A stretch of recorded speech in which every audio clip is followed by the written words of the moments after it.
अस्सलाम वालेकुम। उम्मीद करती हूँ कि आप सब लोग ठीक होने के साथ साथ ठाक भी होंगे। अभी मुझे इसका एंड सोच के ही समझ नहीं आ रही कि मैंने क्या कहना है। खैर, इट्स अबाउट थर्सडे। मैंने भरे हुए करेले स्टफ्ड करेले जो है ना बनाए थे for the very first time. मेरे हस्बैंड के मोस्ट फेवरेट हैं करेले, और वो भी फिर भरे हुए। सो आई हैव डिसाइडेड कि मैं स्टफिंग जो है ना वो चिकन के साथ करूँ। इसके लिए मैंने कोई रेसिपी नहीं देखी है, सच कॉमन सेंस यूज़ करते हुए इसको शुरू किया।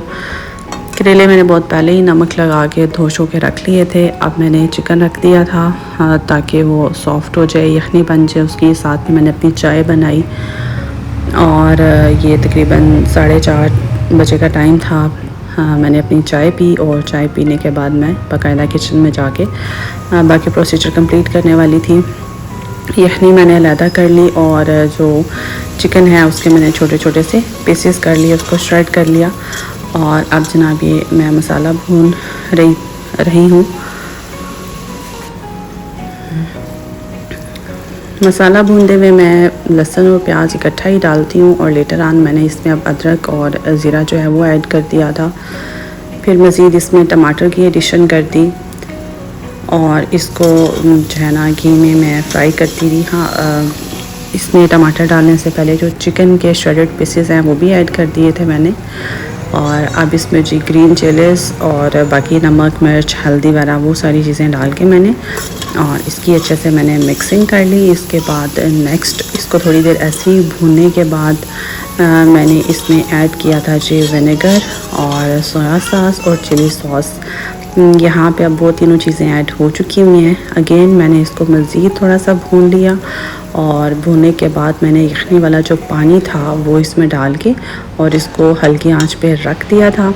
और फिर उस सारे पानी को उसको मैंने ड्राई कर लिया था, और ये मेरा मसाला तैयार हो गया था। हाँ, मैंने थोड़ी सी वो चिकन के पीसेस और यखनी रखी थी, जिसको कि मैंने ब्लेंड करके और अपने बेटे को खिलाया था, बट उससे सारा नहीं खाया था।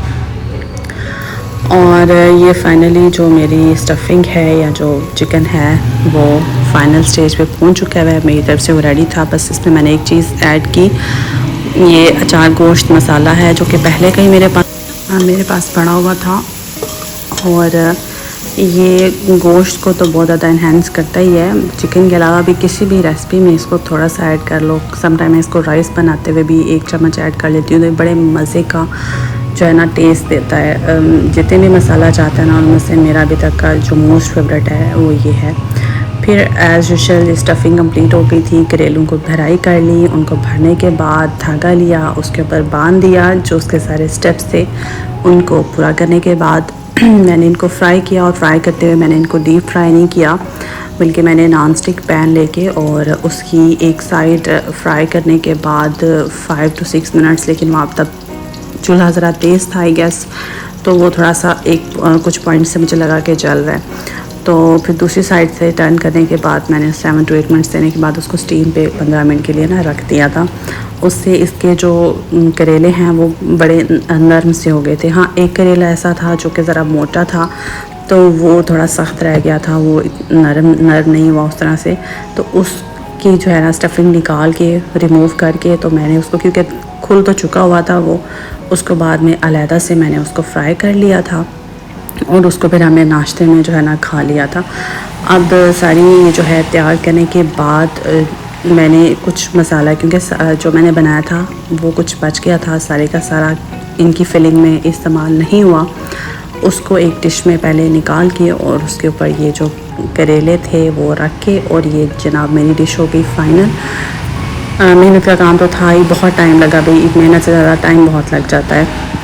अब चूँकि मैंने अपने हस्बैंड की फ़ेवरेट चीज़ बनाई थी, तो एज़ ए रिवार्ड मैंने फिर उनसे रात को कहा, वैसे भी करेले गर्म होते हैं और गर्मी में फिर ठंडा होना भी ज़रूरी था। फ़ालूदा मुझे बहुत पसंद है, और गखड़ में अभी तक ये ही बेस्ट फ़ालूदा है जो डिस्कवर कर सकी हूँ मैं।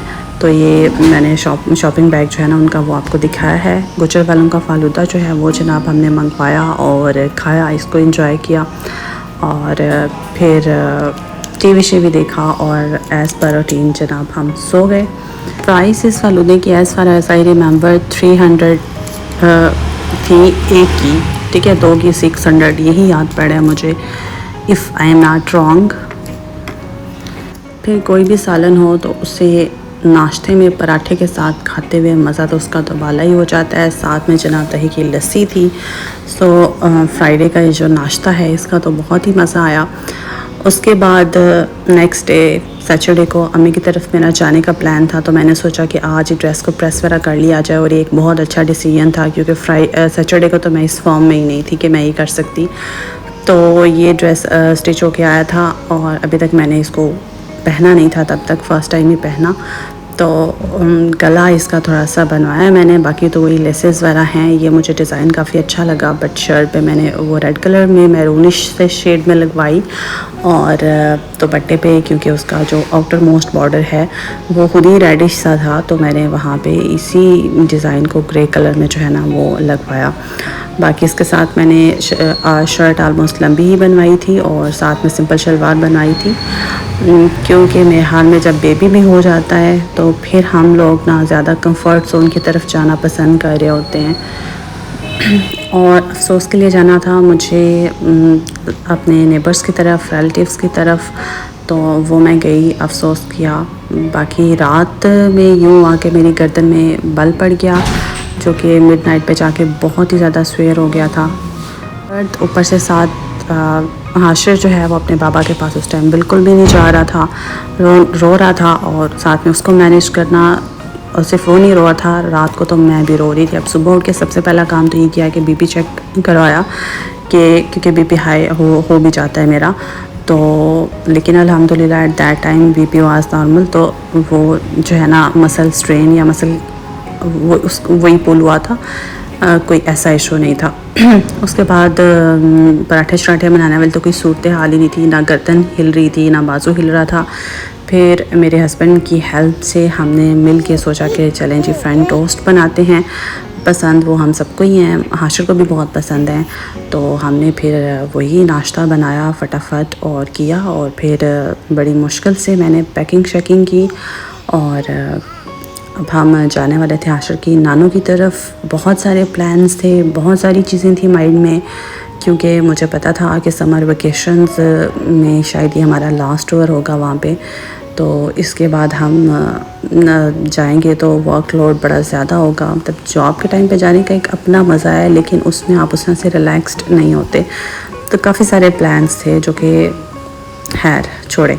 ये जाने से पहले दही नज़र आया जी, उसकी लस्सी बनाई नाश्ते में, जिस सिचुएशन में बना था बन नहीं सकी, तो उस टाइम पे बना के फिर हमने पी ली, और मौसम तो बहुत ही अच्छा था।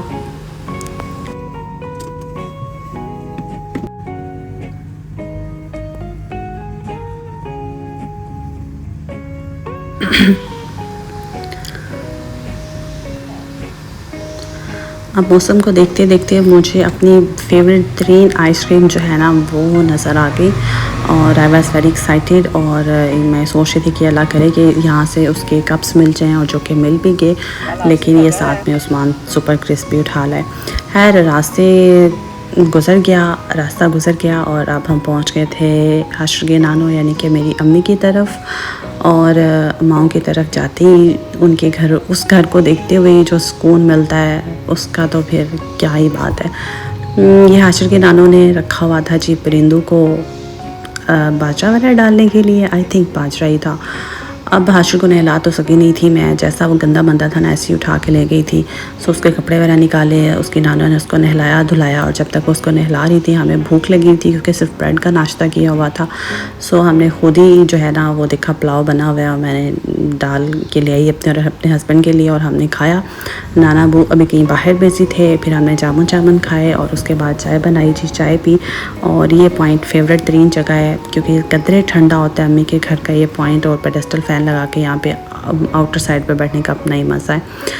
उसके बाद अगेन कोई बारिश वगैरह हो रही थी, शाम का वक्त हो ही गया था, तो मैं चली गई पुराने वाले पोर्शन के बरामदे में। और आजकल जैसा वो हब्स वाला मौसम है वहाँ पे वेंटिलेशन बहुत अच्छी होती है, और कुछ वहाँ बैठ के अपने बचपन को याद करना। साथ ही साथ हाशिर जो है वो अपने स्ट्रॉलर में इंजॉय कर रहा था। और बाकी डिनर में पाया शाय बने थे, ये चीज़ जो कि ऑलरेडी मामा ने बनाई हुई थी लंच टाइम में, तो हमने जस्ट को जो है वो पुलाव ही खा लिया। तो खाना शाना खाने के बाद सो गए थे क्योंकि ऑलरेडी बलचल पड़ा हुआ था मेरी गर्दन में। और नेक्स्ट डे जब उठे तो one of the saddest news जो है ना वो सुनने को मिली कि मेरी फूफो जो हैं उनकी डेथ हो गई। अमेरिका में ही थी वो, पिछले 10-12 सालों से हम उनसे मिले नहीं थे, तो वो पाकिस्तान आई नहीं थी। और बस उसके बाद कोई व्लॉगिंग नहीं हो सकी, कोई कुछ करने का कुछ नहीं हो सका। आप सबसे यही रिक्वेस्ट है कि इनके लिए सूरह फातिहा पढ़ें, बख्शिश की दुआ करें, अल्लाह ताला उनके दर्जात बुलंद करें और उनके बच्चों को ढेर सारा सब्र अता करें। और सभी अभी अनमैरिड हैं।